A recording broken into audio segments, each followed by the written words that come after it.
ಓಂ ಶಾಂತಿ. ಬಾಪ್ತಾದ ಮಧುಬನ್ ಮುರಳಿ 14/1/2026. ಇಲ್ಲಿ ಬಾಬಾ ಏನು ಹೇಳ್ತಾ ಇದ್ದಾರೆ, ಮಧುರ ಮಕ್ಕಳೇ, ಹೆಜ್ಜೆ ಹೆಜ್ಜೆಯಲ್ಲಿ ತಂದೆಯ ಶ್ರೀಮತದಂತೆ ನಡೆಯುತ್ತಾ ಇರಿ. ಒಬ್ಬ ತಂದೆಯಿಂದಲೇ ಕೇಳಿರಿ, ಆಗ ಮಾಯೆಯ ಯುದ್ಧ ಆಗುವುದಿಲ್ಲ. ಬಾಬಾ ಏನಂದರು, ಶ್ರೀಮತದಂತೆ ನಡೀರಿ ಅಂತಾರೆ. ಅಂದ್ರೇನು? ಈಗ ನಮ್ಮ 63 ಜನ್ಮ ನಮ್ಮ ಮನಸ್ಸಿಗೆ ಬಂದಂತೆ ನಡೆದೇ ನಾವು ದುಃಖಿ ಆತ್ಮಗಳಾಗಿವಿ, ಪಾಪಾತ್ಮಗಳಾಗಿವಿ. ನೆಗೆಟಿವ್ ಶಕ್ತಿ ತುಂಬಿಬಿಟ್ಟತ್ತೆ. ಈಗ ತಂದೆಯ ಶ್ರೇಷ್ಠ ಮಾರ್ಗದಂತೆ ನಡೆದಾಗ ಏನಾಗ್ತತೆ, ಪಾಸಿಟಿವ್ ಶಕ್ತಿ ತುಂಬುತ್ತೆ ಆತ್ಮನಲ್ಲಿ. ಆತ್ಮ ಹಗೂರವಾಗಿ ಪರಂಧಾಮಕ್ಕೆ ಹಾರ್ತಾ ಇರ್ತತೆ. ಬಾಬಾನಿಂದ ಎಲ್ಲ ದೈವಶಕ್ತಿಯಿಂದ ಭರ್ಪೂರ ಆಯ್ತಂದರೆ ಯಾವ ಮಾಯನೂ ನಮ್ಮ ಜೊತೆಗೆ ಯುದ್ಧ ಮಾಡಲ್ಲ. ಅದಕ್ಕೆ ಸದಾ ಶ್ರೀಮತದಂತೆ ನಡೀರಿ ಮಕ್ಕಳೇ ಅಂತ ಹೇಳ್ತಾರೆ ಬಾಬಾ. ಪ್ರಶ್ನೆ: ಶ್ರೇಷ್ಠ ಪದವಿಯನ್ನು ಪಡೆದುಕೊಳ್ಳುವ ಆಧಾರವೇನು? ಉತ್ತರ: ಶ್ರೇಷ್ಠ ಪದವಿಯನ್ನು ಪಡೆಯಲು ತಂದೆಯ ಪ್ರತಿ ಆದೇಶದಂತೆ ನಡೆಯುತ್ತಾ ಇರಿ. ತಂದೆಯ ಆದೇಶ ಸಿಕ್ಕಿತು ಮತ್ತು ಮಕ್ಕಳು ಅದನ್ನು ಪಾಲಿಸಿದರು. ಬೇರೇನು ಸಂಕಲ್ಪ ಬರಬಾರದು. ಬಾಬಾ ಏನು ಹೇಳ್ತಾ ಇದ್ದಾರೆ, ಈಗ ಬಾಬಾ ಶ್ರೇಷ್ಠ ಪರಮ ಪಾವನ ಆಗಿದ್ದಾರಲ್ಲ, ಅಂದರೆ ಅವರು ಯಾವ ಮಾರ್ಗದಲ್ಲಿ ಯಾವ ರೀತಿ ಇದ್ದರೆ ನಾನು ಪಾವನ ಆಗಿರ್ತೀನಿ ಅನ್ನೋದು ಅವ್ರಿಗೆ ಅದು ಸಂಸ್ಕಾರ ಆಗಿಬಿಟ್ಟತ್ತೆ. ನಮಗೂ ಆ ರೀತಿ ಪಾವನದ ಮಾರ್ಗ ತಿಳಿಸ್ತಾ ಇರ್ತಾರೆ. ಅವರ ಹೆಜ್ಜೆಯಂತೆ ನಾವು ಹೆಜ್ಜೆ ಇಟ್ಟಾಗ ಏನಾಗ್ತೀವಿ, ಅಲ್ಲಿ ಶ್ರೇಷ್ಠ ಪದವಿ ಪಡೆಯುವಂಥವ್ರಾಗ್ತೀವಿ. ಈ ಆತ್ಮಿಕ ಸೇವೆಯಲ್ಲಿ ತೊಡಗಿರಿ. ಬಾಬಾ ಏನು ಹೇಳಿದ್ರು, ಸೇವೆ ಮಾಡಿದಾಗ ಏನಾಗ್ತದಂದರೆ ಸೇವೆಯಲ್ಲಿ ಭಾಳ ಶಕ್ತಿ ಸಿಗ್ತತೆ. ಇನ್ನೊಂದು ಪಾಯಿಂಟು, ಸೇವೆಯಿಂದ ಆಶೀರ್ವಾದಗಳು ಸಿಗ್ತವಲ್ಲ, ಆ ಆಶೀರ್ವಾದ ನಮ್ಮನ್ನು ತೀರ್ವಗತಿ ಪುರುಷಾರ್ಥ ಮಾಡಿಸ್ತತೆ. ಸೇವೆಯಲ್ಲಿ ನಾವು ಎಲ್ಲರಿಗೆ ಸಹಯೋಗ ಕೊಟ್ಟಾಗ ನಮ್ಮ ಪುರುಷಾರ್ಥಕ್ಕೂ ಸಹಯೋಗ ಸಿಗ್ತತೆ. ಆಮೇಲೆ ಸೇವೆಯಿಂದ ಏನಾಗ್ತತೆ ಅಂದರೆ ಮಾಯೆಯಿಂದ ಬಚಾವಾಗ್ತೀವಿ. ಈಗ ನೋಡ್ರಿ, ಎಷ್ಟಂತ ಯೋಗ ಮಾಡಿ ನೆನ್ಪು ಮಾಡೋಕ್ಕಾಗ್ತತೆ. 12, 1 ತಕ್ಕನ ಹಂಗೆ ಕೆಲಸ ಮಾಡ್ತಾನೆ ನೆನಪಿನಾಗೆ ಇರ್ತೀವಿ.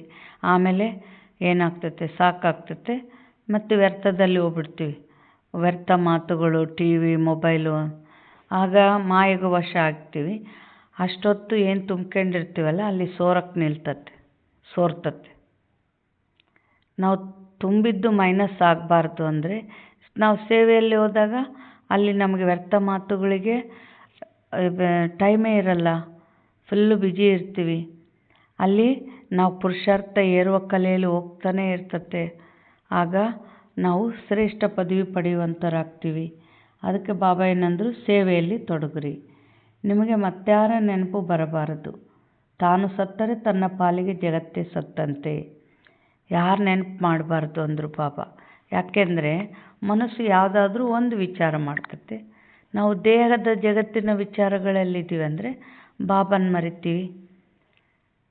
ಮತ್ತು ಬಾಬನ ಮರಿಬಾರ್ದು ಅಂದರೆ ದೇಹದ ಜಗತ್ತಿನ ಯಾವ ವಿಚಾರಗಳು ಬರಬಾರ್ದು. ಯಾವಾಗ ಬರಲ್ಲ ನಮಗೆ? ಆತ್ಮಿಕ ಸ್ಥಿತಿಯಲ್ಲಿ ಇದ್ದಷ್ಟು. ನಾವು ದೇಹದ ಸ್ಮೃತಿ ಇತ್ತು ಅಂದರೆ ನಂದು ಅಂತ ಯಾವುದಿರ್ತತೋ ಅಲ್ಲಿ ಹೋಗ್ತತೆ ಬುದ್ಧಿ.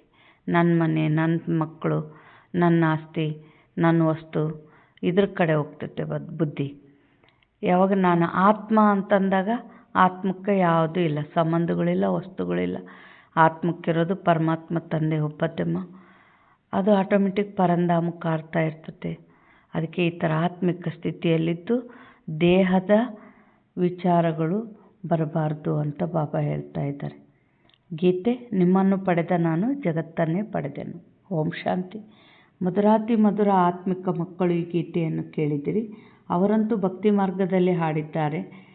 ಈ ಸಮಯದಲ್ಲಿ ತಂದೆಯು ಅದರ ರಹಸ್ಯವನ್ನು ತಿಳಿಸುತ್ತಾರೆ. ಮಕ್ಕಳು ಸಹ ತಿಳಿದುಕೊಂಡಿದ್ದೀರಿ. ನಾವೀಗ ತಂದೆಯಿಂದ ಬೇಹದ್ದಿನ ಆಸ್ತಿಯನ್ನು ಪಡೆಯುತ್ತಿದ್ದೇವೆ. ನಮ್ಮ ರಾಜ್ಯವನ್ನು ಯಾರೂ ಕಸಿದುಕೊಳ್ಳಲು ಸಾಧ್ಯವಿಲ್ಲ. ಭಾರತದ ರಾಜ್ಯವನ್ನು ಅನೇಕರು ಕಸಿದುಕೊಂಡರು. ಮುಸಲ್ಮಾನರು, ಬ್ರಿಟಿಷರು ಲೂಟಿ ಮಾಡಿದರು. ವಾಸ್ತವದಲ್ಲಿ ಮೊದಲು ರಾವಣನು ಅಸುರಿ ಮತದಂತೆ ಕಸಿದುಕೊಳ್ಳುತ್ತಾನೆ. ಕೆಟ್ಟದ್ದನ್ನು ಕೇಳಬೇಡಿ, ಕೆಟ್ಟದ್ದನ್ನು ನೋಡಬೇಡಿ ಎಂದು ಕೋತಿಗಳ ಚಿತ್ರವನ್ನು ತೋರಿಸುತ್ತಾರಲ್ಲವೇ? ಅಂದ ಮೇಲೆ ಇದಕ್ಕೂ ಏನೋ ರಹಸ್ಯವಿರಬೇಕಲ್ಲವೇ? ತಂದೆಯು ತಿಳಿಸುತ್ತಾರೆ, ಒಂದು ಕಡೆ ರಾವಣನ ಅಸುರಿ ಸಂಪ್ರದಾಯವಿದೆ, ಯಾರು ತಂದೆಯನ್ನು ಅರಿತುಕೊಂಡಿಲ್ಲ. ಮತ್ತು ಇನ್ನೊಂದು ಕಡೆ ನೀವು ಮಕ್ಕಳಿದ್ದೀರಿ, ನೀವು ಸಹ ಮೊದಲು ತಿಳಿದುಕೊಂಡಿರಲಿಲ್ಲ. ತಂದೆಯು ಇವರ ಬಗ್ಗೆಯೂ ತಿಳಿಸುತ್ತಾರೆ, ಬ್ರಹ್ಮರ ಬಗ್ಗೆ. ಇವರು ಸಹ ಬಹಳ ಭಕ್ತಿ ಮಾಡಿದ್ದಾರೆ. ಇವರದು ಬಹಳ ಜನ್ಮಗಳ ಅಂತಿಮ ಜನ್ಮವಾಗಿದೆ. ಇವರೇ ಮೊದಲು ಪಾವನರಾಗಿದ್ದರು, ಈಗ ಪತಿತರಾಗಿದ್ದಾರೆ. ಇವರನ್ನು ನಾನು ತಿಳಿದುಕೊಂಡಿದ್ದೇನೆ. ನೀವೀಗ ಮತ್ಯಾರ ಮತವನ್ನು ಕೇಳಬೇಡಿ. ಬಾಬಾ ಏನು ಹೇಳ್ತಾ ಇದ್ದಾರೆ? ಬೇರೆ ಯಾರ ಮತ ಕೇಳಬೇಡ್ರಿ ಅಂದರು. ಯಾಕೆ ಅಂದರೆ ಎಲ್ಲ ಮತಗಳು ದೇಹಧಾರಿಗಳು ಕೊಟ್ಟಿದ್ದು. ಇದು ಓಂ ಶಾಂತಿದು ಬಂದು ನಿರಾಕಾರ ತಂದೆ ಕೊಟ್ಟಿರೋದು. ನಿರಾಕಾರ ತಂದೆ ಕೊಡೋದು ಎಷ್ಟು ಜನ್ಮದ ಸುಖ? 84 ಜನ್ಮದ ಸುಖ. ದೇಹಧಾರಿಗಳದ್ದು ಅದರಲ್ಲೂ ಪಡಿತೀವಿ, ಆದರೆ ಒಂದು ಜನ್ಮಕ್ಕೆ. ಬಟ್ ಪಾಪನ ಸುಡೋ ಶಕ್ತಿ ಯಾರಿಗಿಲ್ಲ. ಇದೆಲ್ಲ ಬುದ್ಧಿಯಲ್ಲಿಟ್ಕೊಂಡು ಬೇರೆ ಯಾವುದು ಕೇಳಬೇಡ್ರಿ ಅಂತ ಬಾಬಾ ಹೇಳ್ತಾರೆ. ಬಾಬಾ ಏನು ಹೇಳ್ತಾ ಇದ್ದಾರೆ? ನಾನು ನೀವು ಮಕ್ಕಳೊಂದಿಗೆ ಮಾತನಾಡುತ್ತೇನೆ. ಏನು ಹೇಳಿದರು ಬಾಬಾ? ಬಾಬಾ ಸ್ಪಷ್ಟ ಹೇಳಿದ್ದಾರೆ, ಈಗೇನು ನನ್ನ ಮಡ್ಲಿಗೆ ಬಂದಿರೋ ನಿಮ್ಮ ಜೊತೆಗೆ ಮಾತ್ರ ನಂದು ಸಂಬಂಧ. ಈ ಕಲಿಯುಗದವ್ರ ಜೊತೆಗೆ ನನಗೆ ಯಾವ ರೀತಿ ಸಂಬಂಧ ಇಲ್ಲ ಅಂತ ಸ್ಪಷ್ಟ ಹೇಳ್ಯಾರ. ನೀವು ಮಕ್ಕಳು ನಾನು ಹೇಳಿದ ಮಾತು ಕೇಳ್ತಾ ಇದ್ದೀರಿ, ನಿಮ್ಮನ್ನು ಕಲ್ಯಾಣ ಮಾಡ್ತೀನಿ. ಅವ್ರು ಹೋಗಿ ಗುಡಿಯಾಗ ದೇವತೆಗಳು ಮುಂದೆ ಬೇಡ್ತಾ ಇದ್ದಾರೆ, ಅವರ ದೇವತೆಗಳು ಉದ್ಧಾರ ಮಾಡಲಿ. ಅದಕ್ಕೆ ಬಾಬಾ ನಮ್ಮ ಕೂಡ ಯಾಕೆ ಮನಸ ಸೇವೆ ಮಾಡಿಸ್ತಾ ಇದ್ದಾರೆ? ನಿಮ್ಮ ಭಕ್ತರು ನಿಮ್ಮ ಗುಡಿ ಮುಂದೆ ಬೇಡ್ತಾ ಇದ್ದಾರೆ, ಅವರಿಗೆ ಸುಖ ಶಾಂತಿ ಅಂಚಲಿ ಕೊಡ್ರಿ ಮಕ್ಕಳೇ ಅಂತ ಮನಸ ಸೇವೆ ಮಾಡಿಸೋದು. ಬಾಬಾ ಏನು ಹೇಳ್ತಾ ಇದ್ದಾರೆ? ಯಾವಾಗ ಯಾರಾದರೂ ಮಿತ್ರ ಸಂಬಂಧಿ ಮೊದಲಾದವರನ್ನು ಕರೆದುಕೊಂಡು ಬರುತ್ತಾರೆಂದರೆ ಅವರೊಂದಿಗೆ ಸ್ವಲ್ಪ ಮಾತನಾಡುತ್ತೇನೆ. ಮೊದಲನೇ ಮಾತೇನೆಂದರೆ ಪವಿತ್ರರಾಗಬೇಕಾಗಿದೆ, ಆಗಲೇ ಬುದ್ಧಿಯಲ್ಲಿ ಧಾರಣೆಯಾಗುವುದು. ಇಲ್ಲಿನ ಕಾಯ್ದೆಯು ಬಹಳ ಕಠಿಣವಾಗಿದೆ. ಮೊದಲಂತೂ ಹೇಳುತ್ತಿದ್ದೆವು, 7 ದಿನಗಳು ಬಟ್ಟಿಯಲ್ಲಿ ಇರಬೇಕು, ಮತ್ಯಾರ ನೆನಪು ಬರಬಾರದು, ಪತ್ರ ಮೊದಲಾದವುಗಳನ್ನು ಬರೆಯಬಾರದು. ಭಲೆ ಎಲ್ಲಿಯಾದರಿರಿ, ಆದರೆ ಇಡೀ ದಿನ ಬಟ್ಟಿಯಲ್ಲಿ ಇರಬೇಕಾಗಿದೆ. ಈಗಂತೂ ನೀವು ಬಟ್ಟಿಯಲ್ಲಿದ್ದು ಮತ್ತೆ ಹೊರಗೆ ಹೋಗುತ್ತೀರಿ. ಕೆಲವರು ಆಶ್ಚರ್ಯವೆನಿಸುವಂತೆ ಕೇಳಿ ಹೇಳಿ ಸ್ವಲ್ಪ ದಿನವರೆಗೆ ನಡೆದು ಮಾಯೆಗೆ ವಶವಾಗಿ ಹೊರಟು ಹೋದರು. ಇದು ಬಹಳ ದೊಡ್ಡ ಗುರಿಯಾಗಿದೆ. ತಂದೆಯ ಮಾತನ್ನು ಪಾಲಿಸುವುದಿಲ್ಲ. ಆದ್ದರಿಂದ ತಂದೆ ತಿಳಿಸುತ್ತಾರೆ, ನೀವಂತೂ ವಾನಪ್ರಸ್ಥಿಯಾಗಿದ್ದೀರಿ, ನೀವೇಕೆ ಸುಮ್ಮನೆ ಸಿಕ್ಕಿ ಹಾಕಿಕೊಂಡಿದ್ದೀರಿ? ನೀವಂತೂ ಈ ಆತ್ಮಿಕ ಸೇವೆಯಲ್ಲಿ ತೊಡಗಿರಿ. ಏನು ಹೇಳಿದರು ಬಾಬಾ? ಯಾಕೆ ಸಿಕ್ಕಿ ಹಾಕ್ಕೊಂಡಿರಿ ಅಂದರು. ಅಂದ್ರೇನು? ಈಗ ಬರ್ರಿ ಭಗವಂತನ ಮಡ್ಲಲ್ಲಿ ಸಂಪಾದನೆ ಮಾಡ್ಕೇಳ್ರಿ ಅಂದರೆ, ಇಲ್ಲ ರೀ ನಮ್ಮ ಭಾಳ ಬಿಸ್ನೆಸ್ ರೀ, ಸ್ವಲ್ಪ ಪುರ್ಸೊತ್ತಿಲ್ಲ ರೀ ಅಂತಿರ್ತಾರೆ. ನಮ್ಮದು ಭಾಳ ಸಂಪಾದನೆ ಐತೆ ಅಂತಾರೆ. ಆದರೆ ಸಂಪಾದನೆ ಅನ್ನೋದ್ರ ಕಡೆ ಸ್ವಲ್ಪ ವಿಚಾರ ಬರಬೇಕು ನಮಗೆ. ಏನು ಅಂದರೆ, ನಮ್ಮ ಜೊತೆಗೆ ಯಾವುದು ಬರ್ತದೋ ಅದು ಸಂಪಾದನೆ. ಆದರೆ ಇವೆಲ್ಲ ಏನು ದುಡಿತೀವಲ್ಲ, ಮನೆ ಬೇಕು, ಆಸ್ತಿ ಬಂಗಾರ ಎಲ್ಲ ಬೇಕು, ಅದು ಅವಶ್ಯಕತೆ. ಬೇಡ ಅಂತೇಳಿಲ್ಲ ಭಗವಂತ, ಬೇಕು, ಅವಶ್ಯಕತೆ. ಎಷ್ಟು ನಮಗೆಷ್ಟು ಬೇಕೋ ಅಷ್ಟು. ಸಂಪಾದನೆ ಎಷ್ಟು ಜನ್ಮ ಜೊತೆಗೆ ಬರೋದಿವ ನಮಗೆ ಬರ್ತೈತೆ? 84 ಜನ್ಮದ್ದು ನಮ್ಮ ಜೊತೆಗೆ ಬರ್ತಾ ಇದೆ. ಆದರೆ ನಾವೇನು ಮಾಡಿದ್ವಿ? ಸತ್ಯ ಸಂಪಾದನೆಗೆ ಸಮಯ ಕೊಡಲ್ಲ. ಅವಶ್ಯಕತೆ ಅಂದ್ರೇನು? ಒಬ್ಬ ಅಣ್ಣ ಎಷ್ಟು ಬರೀ ಬಾಡಿಗೆನೇ 5 ಲಕ್ಷ ರೂಪಾಯಿ ಬರ್ತಾವೆ ಬಾಡಿಗೆ. ಅಣ್ಣವ್ರೆ ಒಂದು ತಾಸು ಬರ್ರಿ ಭಗವಂತನ ಮಡ್ಲಿಗೆ ಅಂದರೆ, ಇಲ್ಲ ರೀ ಅಲ್ಲಿ ಎಷ್ಟು ಪುರ್ಸೊತ್ತೇ ಇಲ್ಲ. ಅಲ್ಲ ಇನ್ನು 10 ವರ್ಷ ಇಲ್ಲ ಜಗತ್ತು, ಇನ್ನೂ ಎಷ್ಟು ದುಡಿಬೇಕಂತ ಇದ್ದೀರಿ ಅಂತ ಕೇಳಿದೆ. ಅಂದ್ರೂ ಬುದ್ಧಿಯಲ್ಲಿ ಮಾತುಗಳು ಹೋಗಲ್ಲ. ಬಾಬಾ ಏನಂತಾರೆ? ಅವ್ರು ಬಿಡ್ರಿ, ನೀವು ಸಿಕ್ಕಿ ಹಾಕ್ಕೋಬೇಡ್ರಿ ಅಂತ ಹೇಳ್ತಾರೆ ಬಾಬಾ. ನಿಮಗೆ ಮತ್ಯಾರ ನೆನಪು ಬರಬಾರದು. ತಾನು ಸತ್ತರೆ ತನ್ನ ಪಾಲಿಗೆ ಜಗತ್ತೇ ಸತ್ತಂತೆ. ಈ ಸ್ಥಿತಿ ಇದ್ದಾಗ ಶ್ರೇಷ್ಠ ಪದವಿ ಸಿಗುತ್ತದೆ. ನರನಿಂದ ನಾರಾಯಣನಾಗುವುದೇ ನಿಮ್ಮ ಪುರುಷಾರ್ಥವಾಗಿದೆ. ಹೆಜ್ಜೆ ಹೆಜ್ಜೆಯಲ್ಲಿ ತಂದೆಯ ಆದೇಶದಂತೆ ನಡೆಯಬೇಕಾಗಿದೆ. ಆದರೆ ಇದರಲ್ಲಿಯೂ ಸಾಹಸ ಬೇಕು. ಕೇವಲ ಹೇಳುವ ಮಾತಲ್ಲ, ಮೋಹದ ಸೆಳೆತವೂ ಸಹ ಕಡಿಮೆ ಇಲ್ಲ. ಆದ್ದರಿಂದ ನಷ್ಟಮೋಹಿಯಾಗಬೇಕು. ನನ್ನವರು ಒಬ್ಬ ಶಿವ ತಂದೆ ವಿನಃ ಅನ್ಯ ಯಾರೂ ಇಲ್ಲ. ಅಂದರೆ ಸಾಹಸದಿಂದ ಹೆಜ್ಜೆ ಇಡಬೇಕಂದ್ರೆ ನಷ್ಟಮೋಹಿ. ಈ ಸಂಬಂಧಗಳಲ್ಲಿ, ಮನೆಗಳಲ್ಲಿ ಇದರಲ್ಲೇ ನಮಗೆ ಮೋಹ ಇತ್ತು ಅಂದರೆ ಅಷ್ಟು ಸೇವೆಯಲ್ಲಿ ತೊಡಗಲ್ಲ ನಾವು. ಏನೋ ಒಂದು ನೆಪ ಹೇಳ್ತಾನೆ ಇರ್ತೀವಿ. ನಾವಂತೂ ತಂದೆಯ ಆಶ್ರಯವನ್ನು ಪಡೆಯುತ್ತೇವೆ. ನಾವೆಂದೂ ವಿಕಾರದ ಸಹಯೋಗ ಕೊಡುವುದಿಲ್ಲ. ಹೀಗೆ ನೀವು ಈಶ್ವರನ ಕಡೆ ಬರುತ್ತೀರಿ ಎಂದರೆ ಮಾಯು ಸಹ ನಿಮ್ಮನ್ನು ಬಿಡುವುದಿಲ್ಲ, ಬಹಳ ಸತಾಯಿಸುತ್ತದೆ. ಹೇಗೆ ವೈದ್ಯರು ಹೇಳುತ್ತಾರೆ, ಈ ಔಷಧಿಯಿಂದ ಮೊದಲು ಒಳಗಿರುವ ಎಲ್ಲ ಕಾಯಿಲೆಗಳು ಹೊರಬರುತ್ತವೆ, ಹೆದರಬೇಡಿ ಎಂದು. ಇಲ್ಲಿಯೂ ಹಾಗೆಯೇ ಮಾಯು ಬಹಳ ಸತಾಯಿಸುತ್ತದೆ. ಅಂದರೆ ಮೊದಲು ಆಯುರ್ವೇದ ಔಷಧ ಕೊಡ್ತಿದ್ರಲ್ಲ, ಅದು ಔಷಧ ತಗೊಂಡಾಗ ಇನ್ನೂ ಸ್ವಲ್ಪ ಹೆಚ್ಚಾಗ್ತಿತ್ತು, ಅಂದರೆ ಅದು ಹೊರಗಾಗ್ತಿತ್ತು. ಆಮೇಲೆ ಮತ್ತೆ ಕಡಿಮೆ ಆಗ್ತಾ ಹೋಗ್ತಿತ್ತು.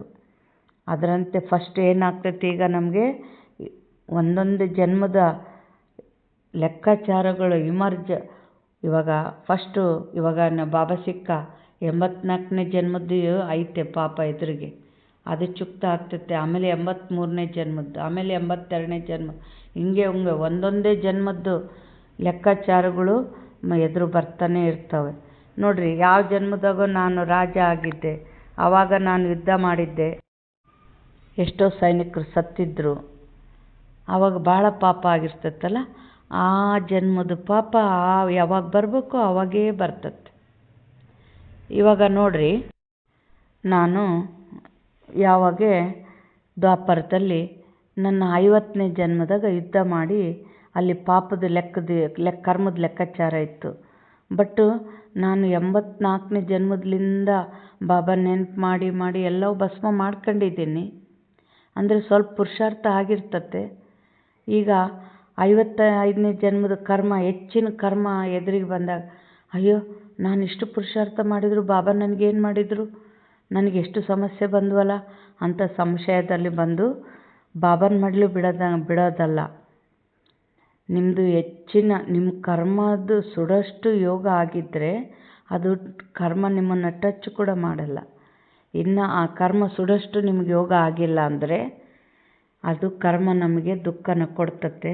ಆದರೆ ಅದರಾಗೂ ಕಲ್ಯಾಣ ಇರ್ತತೆ, ಪುರುಷಾರ್ಥ ಇನ್ನೂ ಏರುವ ತೀರುವ ಗತಿಯಲ್ಲಿ ಹೋಗ್ತತೆ, ನಮ್ಮನ್ನು ಅನುಭವಿ ಮೂರ್ತಿಗಳನ್ನಾಗಿ ಮಾಡ್ತತೆ. ಇದರಲ್ಲಿ ಕಲ್ಯಾಣದ ಭಾವನೆ ಇರಬೇಕಾಗಲಿ, ಸಂಶಯ ಗೊಂದಲದಲ್ಲಿ ಬಂದು ನಾವು ಜ್ಞಾನನ ಬಿಡಬಾರ್ದು. ಬಾಬಾ ಇಲ್ಲೇನು ಹೇಳ್ತಾ ಇದ್ದಾರೆ, ನಿಮಗೆ ಮತ್ಯಾರ ನೆನಪು ಬರಬಾರದು. ಬಾಬಾ ಏನು ಹೇಳ್ತಾ ಇದ್ದಾರೆ, ವಾನಪ್ರಸ್ಥ ಸ್ಥಿತಿಯಲ್ಲಿಯೂ ವಿಕಾರದ ಸಂಕಲ್ಪವನ್ನು ತರುತ್ತದೆ, ಮೋಹವು ಉತ್ಪನ್ನವಾಗಿ ಬಿಡುತ್ತದೆ. ಇದೆಲ್ಲವೂ ಆಗುವುದೆಂದು ತಂದೆಯು ಮೊದಲೇ ಎಲ್ಲವನ್ನು ಹೇಳಿಬಿಡುತ್ತಾರೆ. ಎಲ್ಲಿಯವರೆಗೆ ಜೀವಿಸುತ್ತೀರೋ ಅಲ್ಲಿಯವರೆಗೆ ಈ ಮಾಯೆಯ ಮಲ್ಲ ಯುದ್ಧವು ನಡೆಯುತ್ತಿರುವುದು. ಮಾಯು ಸಹ ಬಲಶಾಲಿಯಾಗಿ ನಿಮ್ಮನ್ನು ಬಿಡುವುದಿಲ್ಲ. ಇದು ಡ್ರಾಮಾದಲ್ಲಿ ನಿಗದಿಯಾಗಿದೆ. ವಿಕಲ್ಪವನ್ನು ತರಬೇಡ ಎಂದು ನಾನು ಮಾಯೆಗೆ ಹೇಳುವುದಿಲ್ಲ. ಬಾಬಾ ಕೃಪೆ ತೋರಿ ಎಂದು ಅನೇಕರು ಬರೆಯುತ್ತಾರೆ. ಆದರೆ ನಾನು ಯಾರ ಮೇಲಾದರೂ ಕೃಪೆ ತೋರುವೆನೇ? ಇಲ್ಲಂತೂ ನೀವು ಶ್ರೀಮತದಂತೆ ನಡೆಯಬೇಕಾಗಿದೆ. ಬಾಬಾ ಏನು ಹೇಳ್ತಾರೆ, ಇವಾಗ ಸ್ಕೂಲಾಗ ಮೇಷ್ಟ್ರು ದಯೆ ತೋರಿಸಿ ಮೇಷ್ಟ್ರೆ ಅಂದರೆ 1 ಸಲ ಬಿಟ್ಟು 4 ಸಲ ಟ್ಯೂಷನ್ ಹೇಳ್ಕೊಡ್ಬೋದು, ಚೆನ್ನಾಗಿ ಪಾಠ ಮಾಡ್ಬೋದು. ಅದು ಬಿಟ್ಟು ನೀವು ಬರ್ದಿಲ್ಲ ಅಂದರೂ ಅಲ್ಲಿ ಮಾರ್ಕ್ ಕೊಡೋಕ್ಕಾಗಲ್ಲ. ಅದರಂತೆ ಇಲ್ಲಿ ಬಾಬನ ದಯೆ ಅಂದರೆ ನಮ್ಮನ್ನು ಮಡ್ಲಿಗೆ ಹಾಕ್ಕೊಂಡು ನಮಗೆ ಪುರುಷಾರ್ಥ ಮಾಡಿಸ್ತಾ ಇದ್ದಾರಲ್ಲ, ಇದೇ ಬಾಬನ ದಯೆ. ಮಾಡಿ ಪದವಿ ಪಡೆಯೋದು ನಮ್ಮ ಪುರುಷಾರ್ಥ, ನಾವು ಮಾಡಬೇಕು ಅದನ್ನು. ಯಾಕೆಂದರೆ ಬಾಬಾ ಆಶೀರ್ವಾದ ಕೊಟ್ಟರೆ ಎಲ್ಲರೂ ರಾಜರಾಗ್ರಿ ಅಂತಲೇ ಆಶೀರ್ವಾದ ಕೊಡಬೇಕಾಗ್ತೈತೆ. ಬಾಬಾ ಒಬ್ರಿಗೊಂದು ಮಾಡೋಕ್ಕೆ ಬರಲ್ಲ. ಎಲ್ಲರೂ ರಾಜರಾದರೆ ಕಸ ಬೆಳೆಯೋರ್ನ ಎಲ್ಲಿಂದ ತರಬೇಕು? ಅದಕ್ಕೆ ಇಷ್ಟೇ ನಂದು ಕೃಪೆ ಅಂತ ಬಾಬಾ ಹೇಳ್ತಾ ಇದ್ದಾರೆ. ಒಂದು ವೇಳೆ ನಾನು ಕೃಪೆ ತೋರಿದ್ದೆ ಆದರೆ ಎಲ್ಲರೂ ಮಹಾರಾಜರಾಗಿ ಬಿಡುವರು. ಆದರೆ ಇದು ಡ್ರಾಮಾದಲ್ಲಿಲ್ಲ. ಎಲ್ಲ ಧರ್ಮದವರು ಬರುತ್ತಾರೆ. ಯಾರು ಅನ್ಯ ಧರ್ಮದಲ್ಲಿ ಮತಾಂತರಗೊಂಡಿದ್ದಾರೆಯೋ ಅವರೆಲ್ಲರೂ ಮತ್ತೆ ಬರುತ್ತಾರೆ. ಸಸಿಯ ನಾಟಿಯಾಗುತ್ತದೆ. ಇದರಲ್ಲಿ ಬಹಳ ಪರಿಶ್ರಮವಿದೆ. ಯಾರಾದರೂ ಹೊಸಬರು ಬಂದಾಗ ಕೇವಲ ಇಷ್ಟನ್ನು ತಿಳಿಸಿ, ತಂದೆಯನ್ನು ನೆನಪು ಮಾಡಿ. ಶಿವಭಗವಾನ್ ವಾಚ, ಕೃಷ್ಣನು ಭಗವಂತನಲ್ಲ. ನೋಡ್ರಿ, ಕೆಲವರು ಭಗವದ್ಗೀತೆ ಓದೋರು ಬಹಳ ಅದರಾಗ ಆಳದಲ್ಲಿ ಇರ್ತಾರೆ. ಈ ಜ್ಞಾನ ಕೇಳ್ತಾರೆ, ಗೊಂದಲದಲ್ಲಿ ಬಿಟ್ಟು ಬಿಡ್ತಾರೆ. ಅದಕ್ಕೆ ಫಸ್ಟ್ ನಮ್ಮ ಯೋಗ ಶಕ್ತಿಯಿಂದ ಶಾಂತಿಯ ಅನುಭವ, ಹಗುರತೆಯ ಅನುಭವ ಮಾಡಬೇಕು. ಅವ್ರಿಗೆ ಹೇಳಬೇಕು, ಎಷ್ಟು ಜನ್ಮದಿಂದ ನಾವು ಆ ಶಾಸ್ತ್ರದಂತೆ ನಡೆದಿವಲ್ಲ, ನಾವು ಪಡೆದಿದ್ದೇನಾದರೂ ಆಯಿತಾ? ನಾವೇನು ಪಡೆದಿಲ್ಲ ಅಂದರೆ ಅದು ಅಜ್ಞಾನ ಹೌದಲ್ಲ. ಈಗ ಸತ್ಯಜ್ಞಾನದಂತೆ ಭಗವಂತ ನಮ್ಮನ್ನು ಪಾರು ಮಾಡೋಕ್ಕೆ ಬಂದಾರೆ. ಈಗ ಮತ್ತೆ ನಾವು ನಮ್ಮ ಮತದಂತೆ ನಡಿಬಾರ್ದು ಅನ್ನೋ ಜ್ಞಾನ ಯೋಗ ಶಕ್ತಿ ಇದ್ದಾಗ ಅವರು ಮತ್ತೆ ಬಾಬನ ಮಡ್ಲಿಗೆ ಬರ್ತಾರೆ. ಇದನ್ನೆಲ್ಲ ನಾವು ಅನುಭವ ಮಾಡಿಸೋಷ್ಟು ಯೋಗ ಶಕ್ತಿ ನಮ್ಮಲ್ಲಿ ಇರಬೇಕು. ಬಾಬಾ ಏನು ಹೇಳ್ತಾ ಇದ್ದಾರೆ, ಕೃಷ್ಣನು ಭಗವಂತನಲ್ಲ, 84 ಜನ್ಮಗಳಲ್ಲಿ ಬರುತ್ತಾನೆ. ಈಗ ಅನೇಕ ಮಾತುಗಳಿವೆ. ಇದನ್ನು ಬುದ್ಧಿಯಲ್ಲಿ ಪೂರ್ಣ ಧಾರಣೆ ಮಾಡಿಕೊಳ್ಳಬೇಕಾಗಿದೆ. ನಾವು ಪತಿತರಾಗಿದ್ದೆವು. ಈಗ ತಂದೆಯು ತಿಳಿಸುತ್ತಾರೆ, ನೀವು ಹೇಗೆ ಪಾವನರಾಗುವಿರಿ ಎಂದು ಕಲ್ಪದ ಮೊದಲು ಸಹ ತಿಳಿಸಿದ್ದರು. ಮಕ್ಕಳೇ, ನನ್ನೊಬ್ಬನನ್ನೇ ನೆನಪು ಮಾಡಿ ತಮ್ಮನ್ನು ಆತ್ಮ ಎಂದು ತಿಳಿದು ದೇಹದ ಎಲ್ಲ ಧರ್ಮಗಳನ್ನು ಬಿಟ್ಟು ಜೀವಿಸಿದ್ದಂತೆಯೇ ಸಾಯಿರಿ. ಇಲ್ಲಿ ಬಾಬಾ ಏನು ಹೇಳಿದ್ರು, ಸಾಯಿರಿ. ಈ ಲೌಕಿಕದವರು ಸಾಯಿರಿ ಅನ್ನೋ ಶಬ್ದ ಕೇಳಿದರೆ ಹೆದರೇ ಬಿಡ್ತಾರೆ. ಸಾಯೋದಂದ್ರೇನು? ಬುದ್ಧಿಯಿಂದ ಸಾಯಿರಿ. ಅಂದರೆ ಬುದ್ಧಿಯಲ್ಲಿ ಈ ದೇಹದ ಜಗತ್ತಿನ ಸಂಬಂಧಗಳ ಆಕರ್ಷಣೆ ಇರಬಾರ್ದು. ನೋಡ್ರಿ, ಇದೇ ಮಾತಿಗೆ ಕೆಲವರು ಅಲ್ಪ ಸ್ವಲ್ಪ 1 ದಿನ 2 ದಿನ ಬಂದು ಕೇಳೋಗಿರ್ತಾರಲ್ಲ, ಅವ್ರೇನು ಮಾಡ್ತಾರೆ, ಇವರು ತಮ್ಮಂಗ ಸನ್ಯಾಸಿಗಳು ಆಗಕ್ಕೆ ಕೇಳ್ಬಿಡ್ತಾರೆ. ಮನೆ ಮಕ್ಕಳು ಮರಿ ಎಲ್ಲ ಇರ್ತಾರೆ, ಏನು ಎಲ್ಲ ಬಿಟ್ಟು ಸನ್ಯಾಸಿಗಳ ಥರ ಇರ್ಬೇಕೇನು ನಾವು ಅಂತ ಕೆಲವರು ಹೊಸಬ್ರಿಗೆ ಮಾತುಗಳು, ಸಂಕಲ್ಪಗಳು. ನೋಡ್ರಿ, ನಾವು ಆ ಸಂಬಂಧಗಳಿಗೆ, ಮಕ್ಕಳು ಮೊಮ್ಮಕ್ಕಳಿಗೆ ಸುಖ ಕೊಟ್ಟರೆ ಎಷ್ಟು ಸುಖ ಕೊಡಬಲ್ವಿ ನಾವು? ದಿನ ಅವರಿಗೆ ಹೋಳಿಗೆ ಪಾಯಸ ಮಾಡಿ ಉಣಿಸ್ತೀವ, ಆದರೆ ಹಣೆ ಬರ ಬದಲು ಮಾಡೋಕ್ಕಾಗ್ತತ್ತಾ? ನಾವು ಸ್ವಲ್ಪ ತಂದೆನ ನೆನಪು ಮಾಡಿವಂದರೆ ಅಲ್ಲಿ ಎಲ್ಲರ ಬಾಳಿನ ದೋಣಿನ ಪಾರು ಮಾಡ್ತಾನೆ. ಯಾಕೆ? ನಾವು ಬಾಬಾನ ಹಿಡ್ಕೊಂಡಿದ್ದೆ ಯಾಕೆ? ನಮ್ಮ ಮಕ್ಕಳು ಮರಿ ಎಲ್ಲರೂ ಚೆನ್ನಾಗಿರ್ತಾರೆ ಅಂತ. ನಮ್ಮ ಸಂಕಲ್ಪನ ಈಡೇರಿಸ್ಬೇಕಲ್ಲ ಬಾಬಾ. ಅಲ್ಲಿ ಎಲ್ಲರಿಗೂ ಸುಖ ಕೊಡ್ತಾರೆ, ಎಲ್ಲರ ಹಣೆಬರಗಳು ಬದಲಾಗ್ತವೆ. ಅದಕ್ಕೆ ನಾವು ಒಬ್ಬರು ಮಾಡಿದರೆ ಎಲ್ಲರದು ಪಾರಾಗ್ತತೆ. ಇದನ್ನೆಲ್ಲನ ಕೇಳಿವ. ಅದಕ್ಕೆ ನಾವು ಮಕ್ಕಳನ್ನ ಪ್ರೀತಿ ಮಾಡಿದರೆ ಮಕ್ಕಳು ಚೆನ್ನಾಗಿರ್ತಾರ? ಬಾಬಾ ಪ್ರೀತಿ ಮಾಡಿದರೆ ಚೆನ್ನಾಗಿರ್ತಾರ? ಬಾಬಾ ಪ್ರೀತಿ ಮಾಡಿದರೆ ಚೆನ್ನಾಗಿರ್ತಾರೆ. ಆದರೆ ಬಾಬಾ ಯಾವಾಗ ಪ್ರೀತಿ ಮಾಡ್ತಾರೆ? ನಾನು ಎಷ್ಟೆಷ್ಟು ಬಾಬಾನ ಪ್ರೀತಿ ಮಾಡ್ತಾನೋ ಬಾಬಾ ನನ್ನದೆಲ್ಲ ಜವಾಬ್ದಾರಿನ ತಾವು ತಗೊತಾರೆ.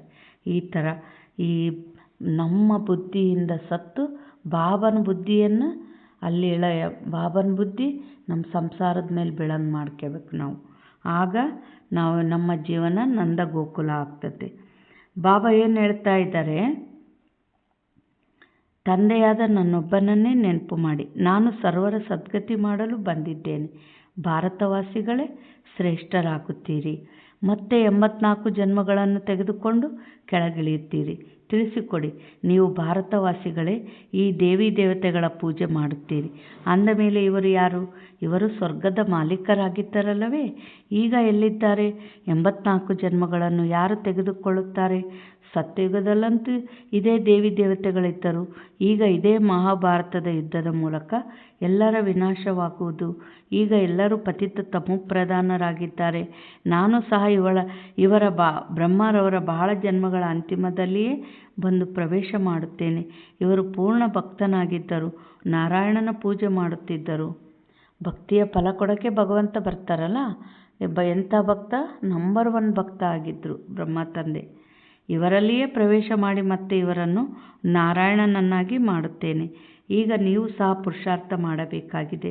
ಈಗ ದೈವಿ ರಾಜಧಾನಿಯು ಸ್ಥಾಪನೆಯಾಗುತ್ತಿದೆ. ಮಾಲೆಯು ತಯಾರಾಗುತ್ತದೆಯಲ್ಲವೇ? ಮೇಲೆ ನಿರಾಕಾರ ಹೂವು, ಅವರ ನಂತರ ಜೋಡಿಮಣಿಗಳು, ಶಿವ ತಂದೆಯ ಕೆಳಗೆ ಇವರು ನಿಂತಿದ್ದಾರೆ. ಜಗತ್ಪಿತಾ ಬ್ರಹ್ಮ ಮತ್ತು ಜಗದಂಬಾ ಸರಸ್ವತಿ. ನೀವೀಗ ಈ ಪುರುಷಾರ್ಥದಿಂದ ವಿಷ್ಣುಪುರಿಯ ಮಾಲೀಕರಾಗುತ್ತೀರಿ. ಜಪದ ಮಣಿ ಫಸ್ಟು ಹೂವು ಇರ್ತತೆ, ಅದ್ರ ಕೆಳಗೆ 2 ಮಣೆ ಹಾಕಿರ್ತಾರೆ. ಹೂವು ಯಾರು? ಶಿವಬಾಬಾ. 2 ಮಣಿ ಯಾರು? ಬ್ರಹ್ಮ ತಂದೆ ಮೊಮ್ಮ. ಆ ಮಣಿಯಲ್ಲಿ ಎಷ್ಟು ನೋಡಿರಿ, ನಾವು ಜಪದ ಮಣಿ ಹಿಡ್ಕೊಳತ್ಲೆ ಯೋಗ ಮಾಡೋಕ್ಕೊಂದು ಅಲರ್ಟ್ ಬರ್ತತೆ, ಏಕರಸದಲ್ಲಿ ಜಪ ಆಗ್ತೈತೆ. ಯಾಕೆ? ಆ ಮಣಿಗಳಲ್ಲಿ ಏನಿರ್ತವೆ? 108 ರ್ಯಾಂಕ್ ಬಂದಿರ್ತಾರಲ್ಲ, ಆ ರ್ಯಾಂಕ್ ಬಂದವ್ರು ಎಷ್ಟು ತಪಸ್ಸು ಮಾಡಿರ್ತಾರೋ ಆ ಶಕ್ತಿ ಆ ಮಣಿಗಳಲ್ಲಿ ಇರ್ತತೆ. ಬಾಬಾ ಏನು ಹೇಳ್ತಾ ಇದ್ದಾರೆ? ಪ್ರಜೆಗಳು ಸಹ ನಮ್ಮ ಭಾರತವೆಂದು ಹೇಳುತ್ತಾರಲ್ಲವೇ, ನೀವು ಸಹ ತಿಳಿದುಕೊಳ್ಳುತ್ತೀರಿ. ನಾವು ವಿಶ್ವದ ಮಾಲೀಕರಾಗಿದ್ದೇವೆ. ನಾವು ರಾಜ್ಯಭಾರ ಮಾಡುತ್ತೇವೆ. ಮತ್ಯಾವುದೇ ಧರ್ಮವಿರುವುದಿಲ್ಲ. ಆದರೆ ಇದು ನಮ್ಮ ರಾಜಧಾನಿಯಾಗಿದೆ. ಮತ್ಯಾರ ರಾಜಧಾನಿ ಇರುವುದಿಲ್ಲವೆಂದು ಈ ರೀತಿ ಹೇಳುವುದಿಲ್ಲ. ಇಲ್ಲಿ ಅನೇಕರಿರುವ ಕಾರಣ ನಮ್ಮದು ನಿಮ್ಮದು ಎಂಬುದು ನಡೆಯುತ್ತದೆ. ಸತ್ಯುಗದಲ್ಲಿ ಈ ಮಾತುಗಳೇ ಇರುವುದಿಲ್ಲ. ಆದ್ದರಿಂದ ತಂದೆ ತಿಳಿಸುತ್ತಾರೆ, ಮಕ್ಕಳೇ, ಮತ್ತೆಲ್ಲ ಮಾತುಗಳನ್ನು ಬಿಟ್ಟು ನನ್ನೊಬ್ಬನನ್ನೇ ನೆನಪು ಮಾಡಿ, ಆಗ ವಿಕರ್ಮಗಳು ವಿನಾಶವಾಗುತ್ತವೆ. ಬಾಬಾ ಏನಂತಾರೆ? ಸತ್ಯಯುಗ ತ್ರೇತಾಯುಗದ ರಾಜರಾದರೆ ಅಲ್ಲಿ ಎಲ್ಲರೂ ಗೌರವ ಕೊಡ್ತಾ ಇರ್ತಾರೆ, ಯಾವ ಯುದ್ಧಗಳು ಇರಲ್ಲ, ಖುಷಿ ಖುಷಿಯಲ್ಲಿ ಇರ್ತೀವಿ. ದ್ವಾಪರದಿಂದ ರಾಜರಾದರೆ ಜಗಳಗಳು, ಯುದ್ಧಗಳು. ಅದಕ್ಕೆ ಮಕ್ಕಳೇ, ಸ್ವರ್ಗದಲ್ಲಿ ರಾಜರಾಗುವಂಥ ಪುರುಷಾರ್ಥ ಮಾಡಿ ಅಂತಾರೆ ಬಾಬಾ. ಯಾರಾದರೂ ಸಮ್ಮುಖದಲ್ಲಿ ಕುಳಿತು ಯೋಗ ಮಾಡಿಸಲಿ, ದೃಷ್ಟ ಕೊಡಲಿ, ಆಗ ಚೆನ್ನಾಗಿರುತ್ತದೆ ಎಂದಲ್ಲ. ಏನು ಹೇಳಿದರು ಬಾಬಾ? ನಾವು ಸೆಂಟ್ರಿಗೆ ಹೋಗ್ತೀವಲ್ಲ, ಅಕ್ಕೋರು ಕೂತು ನಮ್ಗೆ ಯೋಗ ಮಾಡಿಸ್ಬೇಕು ಅಂತೀವಿ. ಅವರಿಗೆ 108 ಜವಾಬ್ದಾರಿ ಇರ್ತವೆ, ಪ್ರಸಾದ ಮಾಡೋದು ಇರ್ತವೆ, ಅವೆಲ್ಲ ನಮಗೆ ಗೊತ್ತಾಗಲ್ಲ. ಅಲ್ಲಿ ನಿರಾಕಾರನಿಂದ ಟಚ್ ತಗೊಂಡು ಪುರುಷಾರ್ಥದಲ್ಲಿ ಮುಂದುವರಿಯುವ ಶಕ್ತಿ ನಮ್ಮಲ್ಲಿ ಇರಬೇಕು. ಬಾಬಾ ಏನು ಹೇಳ್ತಾ ಇದ್ದಾರೆ? ಈಗ ನಡೆದಾಡುತ್ತಾ ತಿರುಗಾಡುತ್ತಾ ತಂದೆಯನ್ನು ನೆನಪು ಮಾಡಬೇಕಾಗಿದೆ. ಇಡೀ ದಿನದಲ್ಲಿ ಎಷ್ಟು ನೆನಪು ಮಾಡಿದ್ದೇನು? ಮುಂಜಾನೆ ಎದ್ದು ತಂದೆಯೊಂದಿಗೆ ಎಷ್ಟು ಸಮಯ ಮಾತನಾಡಿದ್ದೇನು? ಇಂದು ತಂದೆಯ ನೆನಪಿನಲ್ಲಿ ಕುಳಿತಿದ್ದೇನಾ ಎಂದು ತಮ್ಮ ಚಾರ್ಟನ್ನು ಹೀಗೆ ಕೇಳಿಕೊಳ್ಳುತ್ತಾ ತನ್ನೊಂದಿಗೆ ಪರಿಶ್ರಮ ಪಡಬೇಕಾಗಿದೆ. ಜ್ಞಾನವಂತೂ ಬುದ್ಧಿಯಲ್ಲಿದೆ, ಇದನ್ನು ಮತ್ತೆ ಅನ್ಯರಿಗೂ ತಿಳಿಸಬೇಕಾಗಿದೆ. ಕಾಮ ಮಹಾಶತ್ರುವೆಂಬುದು ಮತ್ಯಾರ ಬುದ್ಧಿಯಲ್ಲಿಯೂ ಬರುವುದಿಲ್ಲ. 2-4 ವರ್ಷಗಳಿದ್ದು ಮತ್ತೆ ಮಾಯೆಯ ಪೆಟ್ಟು ಬಿದ್ದರೆ ಕೆಳಗೆ ಬೀಳುತ್ತಾರೆ. ಮತ್ತೆ ಬಾಬಾ, ನಾವು ಮುಖ ಕಪ್ಪು ಮಾಡಿಕೊಂಡೆವು ಎಂದು ತಂದೆಗೆ ಪತ್ರ ಬರೆಯುತ್ತಾರೆ. ಮತ್ತೆ ತಂದೆಯು ಈ ರೀತಿ ಬರೆಯುತ್ತಾರೆ, ಮುಖ ಕಪ್ಪು ಮಾಡಿಕೊಳ್ಳುವವರು 12 ತಿಂಗಳವರೆಗೆ ಇಲ್ಲಿ ಬರಲು ಅನುಮತಿ ಇಲ್ಲ. ನೀವು ತಂದೆಯೊಂದಿಗೆ ಪ್ರತಿಜ್ಞೆ ಮಾಡಿ ಮತ್ತೆ ವಿಕಾರದಲ್ಲಿ ಹೋದಿರಿ. ನನ್ನ ಬಳಿ ಎಂದೂ ಬರಬೇಡಿ. ಇದು ಉನ್ನತ ಗುರಿಯಾಗಿದೆ. ತಂದೆಯು ಪತಿತರಿಂದ ಪಾವನರನ್ನಾಗಿ ಮಾಡುವುದಕ್ಕಾಗಿಯೇ ಬಂದಿದ್ದಾರೆ. ಅನೇಕ ಮಕ್ಕಳು ವಿವಾಹ ಮಾಡಿಕೊಂಡು ಪವಿತ್ರರಾಗಿ ಇರುತ್ತಾರೆ. ಯಾವುದೇ ಕನ್ಯೆ ಮೇಲೆ ಬಹಳ ಬಂಧನ ಹಾಕುತ್ತಿದ್ದರೆ ಅವರನ್ನು ಪಾರು ಮಾಡುವುದಕ್ಕಾಗಿ ಗಂಧರ್ವ ವಿವಾಹ ಮಾಡಿಕೊಂಡು ಪವಿತ್ರರಾಗಿರುತ್ತಾರೆ. ಅಂದರೆ ರಮೇಶ್ ಭಾಯ್, ಉಷಾ ಬೆಹನ್ನು ಅವ್ರ ಮನೆಯ ತಂದೆ ತಾಯಿ ವಿವಾಹ ಮದುವೆ ಮಾಡೇ ಮಾಡ್ತೀವಿ ಅಂತ ಕುಂತಿದ್ರು. ಆ ಆತ್ಮನ ಬಂಧನದಿಂದ ಬಿಡ್ಸೋಕ್ಕೆ ಏನು ಮಾಡಿದರು? ರಮೇಶ್ ಭಾಯ್ ಮದುವೆ ಆದರು. ಮತ್ತು ಅವರು ಗಂಧರ್ವ ವಿವಾಹ ಮಾಡಿಕೊಂಡು ಪವಿತ್ರವಾಗೇ ಇದ್ದರು. ಅದಕ್ಕೆ ಬಾಬಾ ಕೆಲವರು ಬಂಧನ ಮುಕ್ತ ಆಗೋಕ್ಕೆ ಆ ರೀತಿ ಗಂಧರ್ವ ವಿವಾಹ ಆಗ್ತಾರಂತ ಹೇಳ್ತಾರೆ ಬಾಬಾ. ಅದರಲ್ಲಿಯೂ ಕೆಲವರು ಮತ್ತೆ ಮಾಯಿಗೆ ವಶ ಆಗಿಬಿಡ್ತಾರೆ. ಯಾರು ಮಾಯಿಗೆ ವಶ ಆಗ್ತಾರೆ? ಯಾರಿಗೆ ಯೋಗ ಇರಲ್ಲೋ. ನಮಗೆ ಯೋಗ ಆದಂಗಲ್ಲ, ನಮ್ಮ ಆತ್ಮದ ವಿಕಾರಗಳು ಸುಟ್ಟಂಗಲ್ಲ, ಆಟೋಮೆಟಿಕ್ ನಮಗೆಲ್ಲ ದೈವಿ ಶಕ್ತಿಗಳು ಬರ್ತವೆ. ಅಲ್ಲಿ ಪರಿಶ್ರಮನೇ ಇರಲ್ಲ. ಯೋಗ ಇಲ್ದವರೇ ಸೋಲು ಅನುಭವಿಸ್ತಾರೆ. ಬಾಬಾ ಏನು ಹೇಳ್ತಾ ಇದ್ದಾರೆ? ನೀವಂತೂ ಶೂರ್ಪನಖಿ ಆಗಿದ್ದೀರಿ ಎಂದು. ಇವೆಲ್ಲ ಹೆಸರುಗಳು ಈ ಸಮಯದ್ದಾಗಿದೆ. ಇಲ್ಲಂತೂ ತಂದೆಯ ಯಾವುದೇ ವಿಕಾರಿಯನ್ನು ಕುಳಿತುಕೊಳ್ಳಲು ಸಹ ಬಿಡುವುದಿಲ್ಲ. ಹೆಜ್ಜೆ ಹೆಜ್ಜೆಯಲ್ಲಿಯೂ ತಂದೆಯಿಂದ ಸಲಹೆಯನ್ನು ತೆಗೆದುಕೊಳ್ಳಬೇಕಾಗಿದೆ. ಸಮರ್ಪಣೆಯಾಗಿ ಬಿಟ್ಟರೆ ಮತ್ತೆ ತಂದೆ ಹೇಳುತ್ತಾರೆ, ಮಕ್ಕಳೇ, ಈಗ ಟ್ರಸ್ಟಿಯಾಗಿ ಆದೇಶದಂತೆ ನಡೆಯುತ್ತಾ ಇರಿ. ನೀವು ಎಲ್ಲ ಲೆಕ್ಕಪತ್ರವನ್ನು ತಿಳಿಸುತ್ತೀರಿ ಎಂದರೆ ನಾನು ಸಲಹೆ ಕೊಡುತ್ತೇನೆ. ಇವು ಬಹಳ ತಿಳಿದುಕೊಳ್ಳುವ ಮಾತುಗಳಾಗಿವೆ. ನೀವು ಭಲೆ ಭೋಗವನ್ನಿಡಿ, ಆದರೆ ನಾನೇನು ತಿನ್ನುವುದಿಲ್ಲ.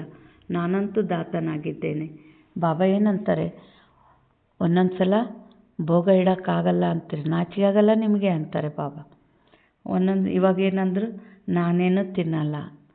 ಅಂದರೆ ಯಾಕೆ ಇಡಬೇಕು ಅಂದರೆ ಬಾಬಾಗೆ ಭೋಗ ಇಟ್ಟಾಗ ಬಾಬಾನ ಎಲ್ಲ ಶಕ್ತಿ ಕಿರಣಗಳು ಆ ಆ ಪ್ರಸಾದದಲ್ಲಿ ಬೀಳ್ತವೆ. ಅದನ್ನು ನಾವು ಮತ್ತೆ ಎಲ್ಲ ಪಾತ್ರೆಯಲ್ಲಿ ಹಾಕೋದ್ರಿಂದ ಆ ದೈವಶಕ್ತಿ ಎಲ್ಲ ಪ್ರಸಾದದಲ್ಲಿ ತುಂಬಿ ಅದನ್ನು ಸೇವನೆ ಮಾಡ್ದಂಗಲ್ಲ ನಮ್ಮ ಮಕ್ಕಳ ಪಾಪದ ಗುಣಗಳೆಲ್ಲ ಭಸ್ಮ ಆಗ್ತವೆ. ನಮ್ಮ ಮಕ್ಕಳು ನೋಡ್ರಿ ಎಷ್ಟು ತೊಂದರೆ ಕೊಡ್ತಾ ಇರ್ತಾರೆ ತಂದೆ ತಾಯಿಗೆ. ಆದರೆ ನಾವು ಬಾಬಾ ನೆನಪಿಗೆ ಪ್ರಸಾದ ಮಾಡಿ ಅವರಿಗೆ ಬಡಿಸಿದಂತೆಲ್ಲ ಅವರು ಸ್ವೀಕಾರ ಮಾಡಿದಂತೆಲ್ಲ ಅವರ ಪಾಪದ ಗುಣಗಳೆಲ್ಲ ಭಸ್ಮವಾಗಿಬಿಡ್ತವೆ. ನಮಗೆ ಗೌರವ ಕೊಡೋಂಥರಾಗ್ತಾರೆ. ಅದಕ್ಕೆ ಭೋಗ ಇಡಬೇಕು, ಒಳ್ಳೆಯದು.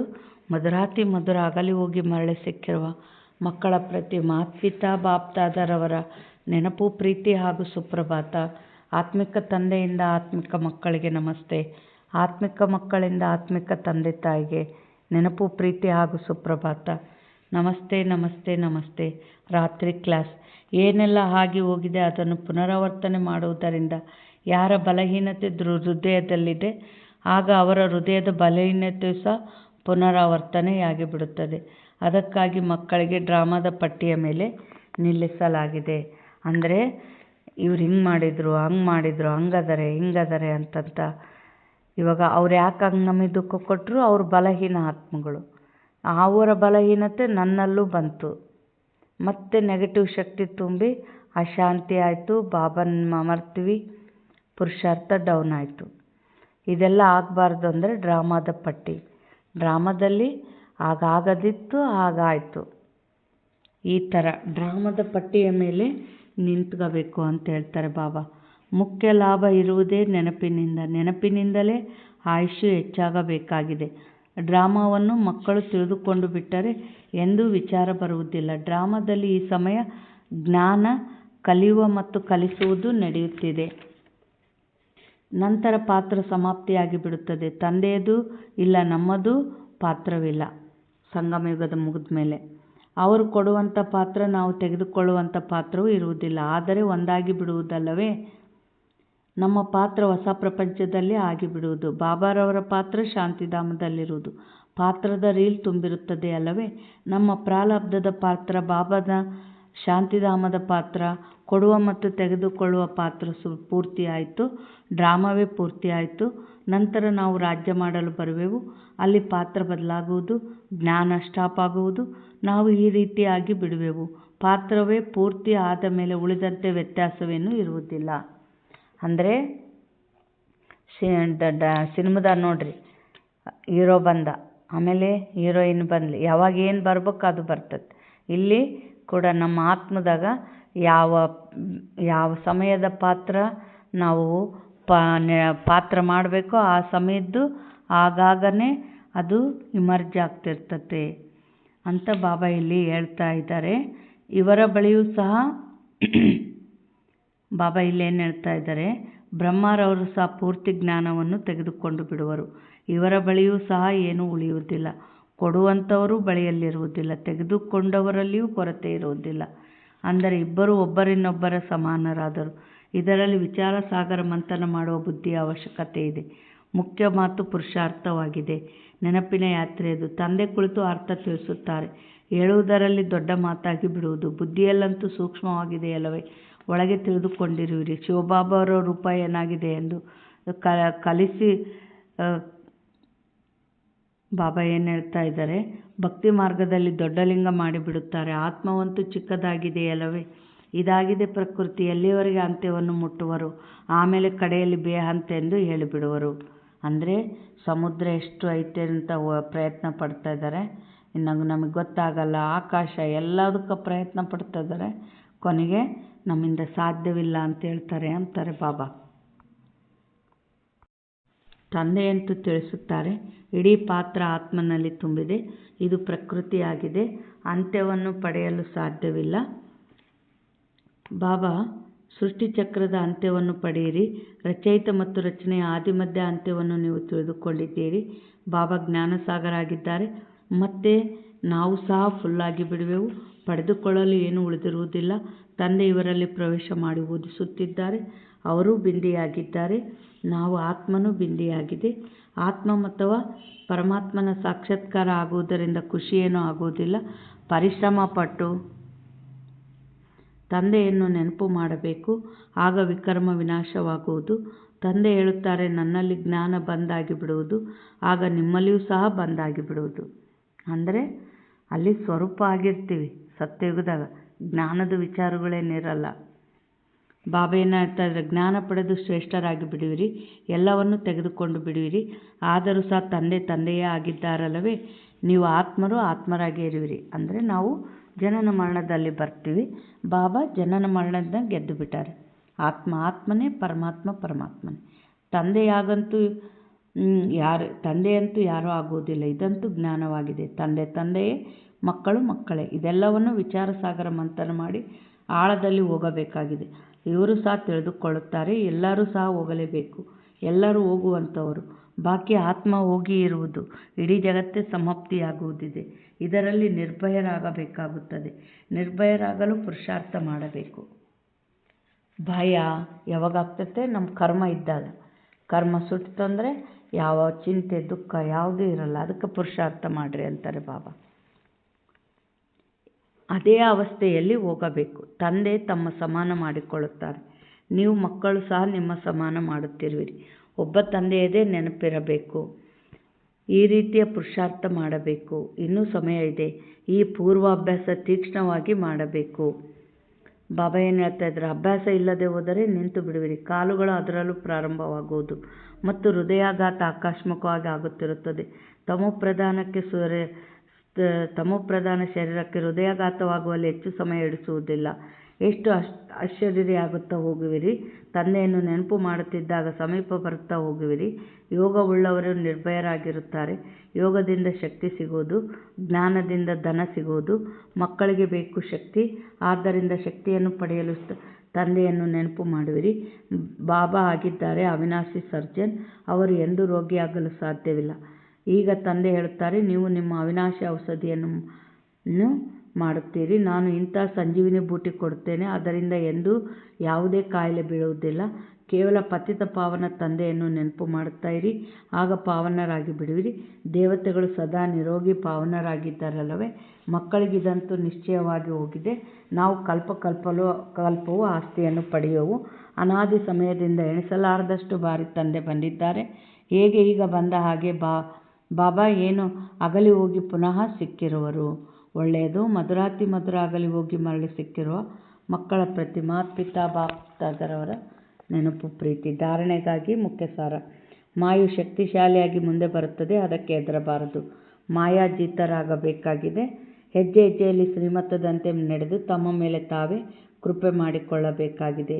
2ನೇ ಪಾಯಿಂಟ್, ತಂದೆಗೆ ತಮ್ಮ ಸತ್ಯವಾದ ಲೆಕ್ಕಪತ್ರವನ್ನು ತಿಳಿಸಬೇಕಾಗಿದೆ. ಟ್ರಸ್ಟಿಯಾಗಿ ಇರಬೇಕಾಗಿದೆ. ತಂದೆಯನ್ನು ತಿರುಗಾಡುತ್ತಾ ನೆನಪಿನ ಅಭ್ಯಾಸ ಮಾಡಬೇಕಾಗಿದೆ. ವರದಾನ, ಆತ್ಮಿಕ ಗುಲಾಬಿಯಲ್ಲಿದ್ದು ದೂರದವರಿಗೆ ಆತ್ಮಿಕ ಸುಗಂಧವನ್ನು ಹರಡುವಂಥ ಆತ್ಮಿಕ ಸೇವಾದಾರಿ ಭವ. ಆತ್ಮಿಕ ಪರಿಮಳವುಳ್ಳ ಗುಲಾಬಿಯು ತನ್ನ ಆತ್ಮಿಕ ವೃತ್ತಿಯ ಮೂಲಕ ದೂರದವರೆಗೂ ಆತ್ಮೀಯತೆಯ ಸುಗಂಧವನ್ನು ಹರಡಿಸುತ್ತದೆ. ಅಂಥವರ ದೃಷ್ಟಿಯಲ್ಲಿ ಸದಾ ಪರಮ ಆತ್ಮನೇ ಸಮಾವೇಶವಾಗಿರುತ್ತಾರೆ. ಅವರು ಸದಾ ಆತ್ಮನನ್ನು ನೋಡುತ್ತಾರೆ, ಮಾತನಾಡುತ್ತಾರೆ. ಪರಮ ಆತ್ಮನ ಛತ್ರಛಾಯೆಯಲ್ಲಿ ನಡೆಯುತ್ತೇನೆ. ನಾನು ಆತ್ಮನಿಂದ ಮಾಡಿಸುವವರು ಪರಮಾತ್ಮ ಆಗಿದ್ದಾರೆ. ಹೀಗೆ ಪ್ರತಿ ಸೆಕೆಂಡಿನಲ್ಲಿಯೂ ಪ್ರಭುವಿನ ಹಾಜರಿಯ ಅನುಭವ ಮಾಡುವರು. ಸದಾ ಆತ್ಮಿಕ ಸುಗಂಧದಲ್ಲಿ ಅವಿನಾಶಿ ಮತ್ತು ಏಕರಸವಾಗಿ ಇರುತ್ತಾರೆ. ಆತ್ಮಿಕ ಸೇವಾದಾರಿಯ ಮೊಟ್ಟಮೊದಲನೇ ವಿಶೇಷತೆ ಇದೇ ಆಗಿದೆ. ಆತ್ಮಿಕ ಗುಲಾಬಿಯಾಗಿದ್ದು ದೂರವರೆಗೆ ಹರಡಿಸ್ರಂದ್ರು ಬಾಬಾ. ಅಂದರೆ ನೋಡ್ರಿ, ಶಿವಾನಿ ಬೆಹನ್ ಬಂದಾಗ ಡೆಲ್ಲಿ 10,000 ಜನ ಕೂತಿದ್ರು ನಮ್ಮೂರಾಗ ಆತ್ಮಗಳು. ಅಂದರೆ ಯಾಕೆ? ಅವರ ಮನಸಾ ಸೇವೆ ಮಾಡಿರ್ತಾರೆ. ಅಷ್ಟು ಆತ್ಮಗಳು ಅವರ ಅನುಭವ ಮಾಡಿದ್ವು ಆತ್ಮಗಳು. ಈ ಥರ ಆತ್ಮಿಕ ಗುಲಾಬಿ ಆಗ್ರಿ ಅಂತಾರೆ ಬಾಬಾ. ಸ್ಲೋಗನ್, ನಿರ್ವಿಘ್ನವಾಗಿದ್ದು ಸೇವೆಯಲ್ಲಿ ಉನ್ನತ ಅಂಕಗಳನ್ನು ತೆಗೆದುಕೊಳ್ಳುವುದು, ಅರ್ಥಾತ್ ಅತ್ಯಂತ ಶ್ರೇಷ್ಠ ಭಾಗ್ಯಶಾಲಿ ಆಗುವುದು. ನಿರ್ವಿಘ್ನ ಇರಬೇಕು ಅಂತಾರೆ ಬಾಬಾ. ಅಂಥ ಪುರುಷಾರ್ಥಿಗಳಾಗ್ರಿ ಅಂತಾರೆ.